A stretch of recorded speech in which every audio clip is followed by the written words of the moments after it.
Déjà 2 ans que l'armée russe a envahi l'Ukraine, mais comment se passe l'accueil de ces réfugiés en Isère? On en parle dans ce journal. Faire du chien de traîneau sans neige pour parler des enjeux environnementaux. Les élèves du collège Nelson Mandela de Pont-de-Claix participent à la Convention citoyenne des jeunes pour le climat, une première dans la région. Et dernier épisode de notre série de reportages avec les étudiants de l'IUT 1, formation métier du multimédia et de l'internet, qui nous emmène ce soir à l'Empérage à la rencontre des drag queens. Bonsoir à tous, je suis très heureuse d'être avec vous pour ce JT du vendredi 23 février. On fait le tour des actualités du Grand Grenoble. Déjà 2 ans que la Russie de Vladimir Poutine a envahi le territoire ukrainien. L'Isère a été et demeure toujours une terre d'accueil pour ces réfugiés qui fuient la guerre, car si certains sont retournés dans leur pays, d'autres ont choisi de rester pour reconstruire leur vie ici. Plus de 700 réfugiés ukrainiens, sans compter les enfants, sont toujours installés sur le département et 35% d'entre eux travaillent, d'après l'association Free People. Mais l'intégration n'en est pas moins compliqué. On est non-stop sollicité par des déplacés ukrainiens pour les dons de tout genre. Et on a aussi de l'accompagnement de tout type, en fait, administratif, insertion au travail. On a la protection temporaire qui est prolongée pour la 3e année consécutive. Jusqu'à 2 mars 2025, ils auront cette protection temporaire. Et après, il n'y a qu'une communication officielle, comment où s'adresser, quel type de visa choisir, parce que si les Ukrainiens vont demander le visa réfugié, ça veut dire qu'ils ne peuvent pas revenir en Ukraine. Mais en Grenoble, on est bien dans le contexte de logement qui est très, très difficilement gérable sans travail.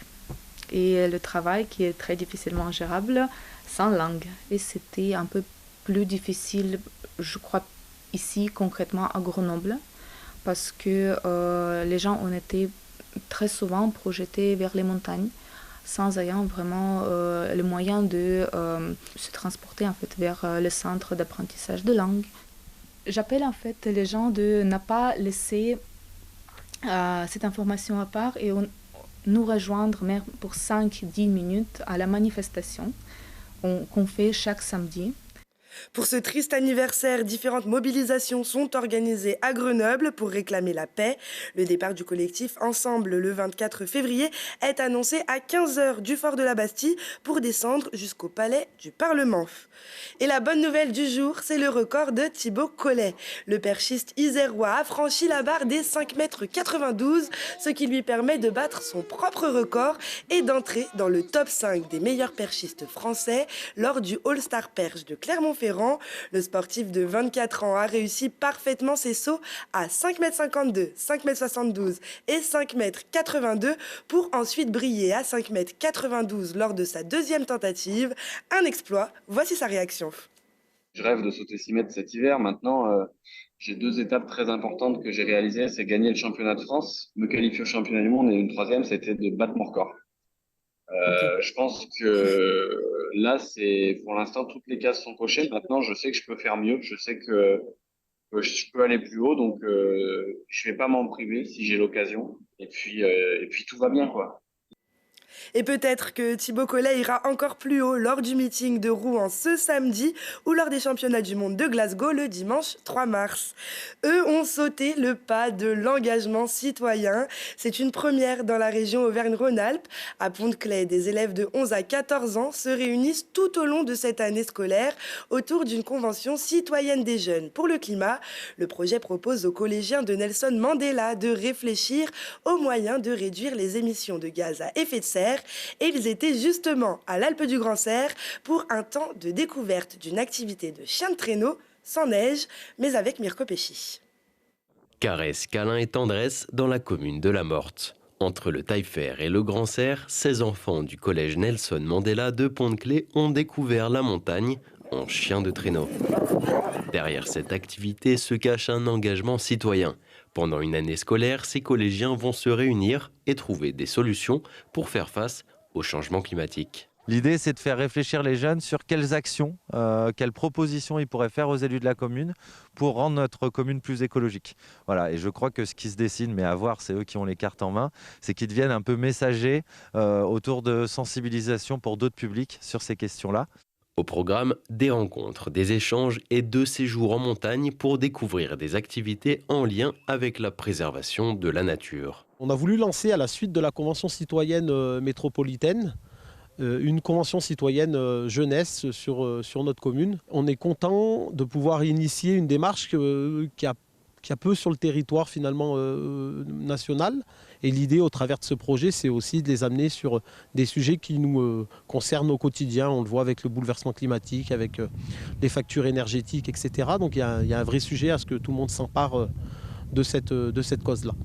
On a parlé du coup de la pollution, on a essayé de trouver des solutions. Par exemple, à la place de prendre la voiture, de prendre des transports en commun, de ne pas mettre l'eau potable dans les toilettes et par exemple prendre l'eau de la machine à laver ou du lave-vaisselle.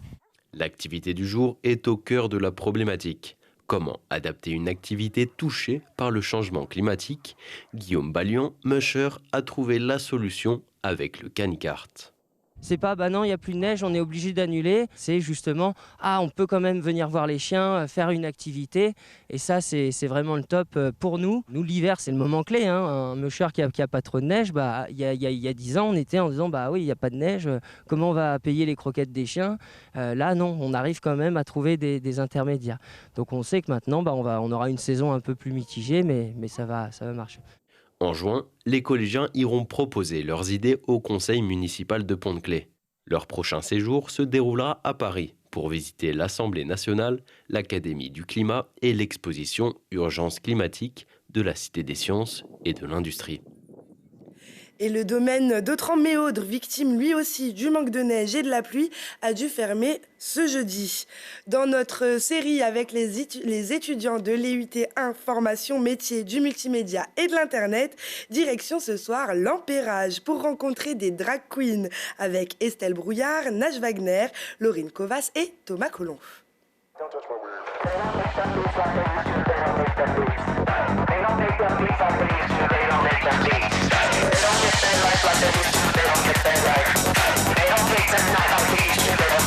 Ce genre musical vous surprend? Cela s'appelle de la psytrance, un style de musique électronique underground. À l'Empérage, ces sonorités ne sont pas inconnues. Mais ce soir, c'est une rencontre particulière. L'idée, elle est un peu née d'une soirée où 2 personnes des 2 univers se sont rencontrées et se sont dit pourquoi pas essayer de mêler nos univers. On a trouvé des artistes un peu fous qui ont accepté de performer sur de la psytrance et des DJ qui ont accepté que des drags performent sur leur musique. Mon nom de scène, c'est Thierry le Crocodile. Et ce soir, particulièrement, ce sera Elodie Croc. Ce qui est beau en fait dans la psytrance, c'est que c'est pas uniquement de la musique en fait. C'est tout un monde qu'il y a tout autour. Il y a une atmosphère qui est tellement belle en fait, qui fait ressortir une belle chose qu'on puisse avoir chez un être humain, quoi. Le lien que je trouverais entre la scène drag et la scène psytrance, je trouve que ça se ressemble quand même beaucoup. Il y a le côté chaud en fait qui je trouve manque peut-être un peu dans la psytrance. De rajouter du drag en plus, étant donné que le drag c'est un mélange un peu de tous les arts, je trouve que c'est vraiment une très bonne idée. L'art du drag est un loisir qui consiste souvent chez les hommes à s'habiller en femme de façon artistique. Alors moi c'est Marcel Pignol, je viens de Marseille, on a tendance à m'appeler la cagole en cagoule. Moi mes passions dans la vie c'est le rap, la trance, la teuf, la techno, la joie, la vie, l'amour, puisque voilà c'est ce qui nous lie.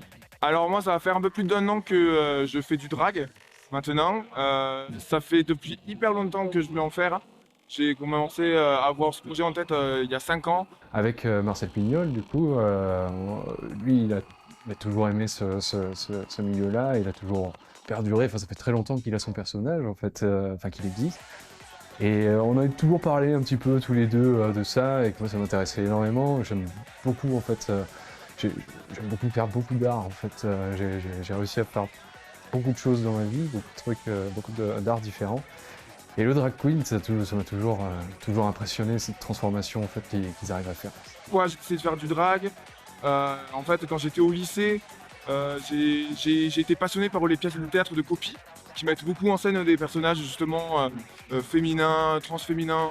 Et en fait, dans ma tête, il y avait déjà vu que je faisais du théâtre, des idées de faire des mises en scène où des hommes étaient habillés en femmes pour questionner l'identité de genre. La psytrance, c'est un univers, l'art du drag, c'en est un autre. Mais je pense que c'est, même au-delà de ça, une ouverture à l'autre et un accueil, un échange et une communion. Et c'était le dernier reportage avec les étudiants de l'IUT1. Bravo à eux. C'est la fin de ce journal. Merci à tous de nous avoir suivis. Rendez-vous lundi à 18h, puis toutes les heures pour un nouveau point sur l'actualité. Très bon week-end à tous.